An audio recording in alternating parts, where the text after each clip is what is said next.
Another year, another E3, and with it, we were treated to yet another look at Halo Infinite, which is due to release in just a few months at the time of recording this video. But when I finished this year's presentation, I thought to myself about just how far Halo Infinite had come, and today, I thought we could go through and walk the road to Halo Infinite, and see just how far this game has come. I'm Zach from the Five Nights Tavern, and this is the Road to Halo Infinite, the E3 trailers. Let's get started.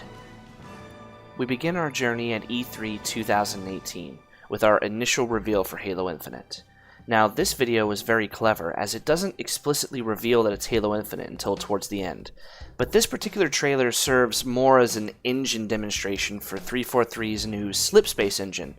It shows off beautiful detail, sprawling landscapes, wildlife roaming, extreme detail up close, and all those beautiful things you expect to see with a brand new engine. It also reveals the new look for the Marines, and of course, the Master Chief's new armor. This stop is more of a starting point for Halo Infinite as it doesn't really give us much to work with, and it doesn't even give us a release date. But it was enough to get all the fans hyped, and we were ready for more. And boy, we would get more. 1 year later, of course. The next stop on our journey is at E3 2019 with the reveal of the Discover Hope trailer. This trailer serves as more of a short story, revealing an unnamed pilot stuck inside of a Pelican for an indeterminate amount of time. He has a device with him that plays back a recording of his family that slowly dies and that shows us the passage of time, along with his growing beard. The pilot is very downtrodden and lacking any kind of real hope until he stumbles upon the Master Chief floating adrift in space. After saving the Chief, you can see the hope come back into him as he feels that he might actually have a chance at getting home. But when an unknown force threatens them, the Chief reminds him that they need to fight, and the trailer ends on a very hopeful and enthusiastic tone. The trailer also gives us a soft launch date for Halo Infinite, pegged at Holiday 2020. Now, unfortunately, 343 had no real way of knowing what was going to happen in the next year, but we can move on to E3 2020 and we can see just how much progress they made despite overwhelming odds. Our next stop is a big one, because during E3 2020, we were finally able to see actual campaign gameplay for the first time. Not a pre-rendered cutscene, gameplay. And it showed a lot of interesting new ideas such as equipment and weapons. We saw that Sprint was back. We saw this new deployable shield that almost looked like something out of Halo 3. And of course, the grappling hook. The Banished art style was also closer to classic Halo. The elites looked more like a Bungie era elite. The grunts and jackals looked more normal and less creepy freak alien that they did in Halo 4 and 5. And we also saw a bunch of new weapons. The Bulldog shotgun, the Brute Ravager shotgun, the new Sidekick pistol, the assault rifle got a brand new look, a la Halo Reach, the Mangler, and the Commando rifle. A lot of new and interesting weapons and equipment. It unfortunately also showed that Infinite was in rough shape at this point. There was a lot of texture pop-in during the demonstration, some bland textures here and there.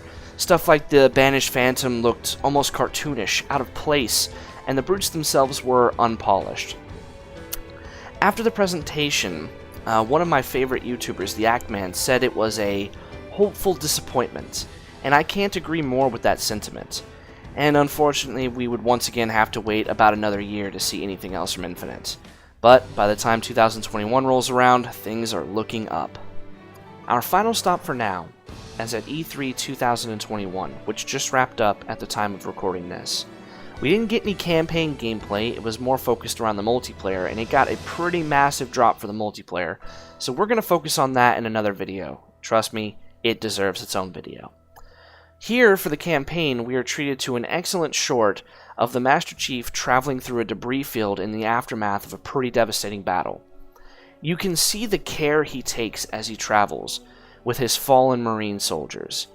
He takes great care to gently get them out of his way, or if he needs to take a weapon from them, he hesitates and pays respect before taking it. Or at the same time, he just completely disregards the banished bodies. He throws them out of the way. They don't reserve his respect. He's not going to give it to them. We're also introduced to the weapon, a Cortana-like AI that was designed to take on Cortana, but for reasons unknown, that's not going to happen. She will likely be with the Master Chief throughout the majority of the campaign, if not pretty much all of it. E3 2021 satisfied the Halo fan in me, and judging by what I've seen on YouTube, it satisfied pretty much everyone else too. Everyone got a little bit of something. The campaign people got a nice cutscene, the multiplayer people got a really in-depth look at the upcoming multiplayer, and everyone's feeling good about the upcoming release date, Holiday 2021. Now, whatever that means is whatever that means, whether it be October, November, December, whatever. It's June, almost July right now, so we're only a few months away.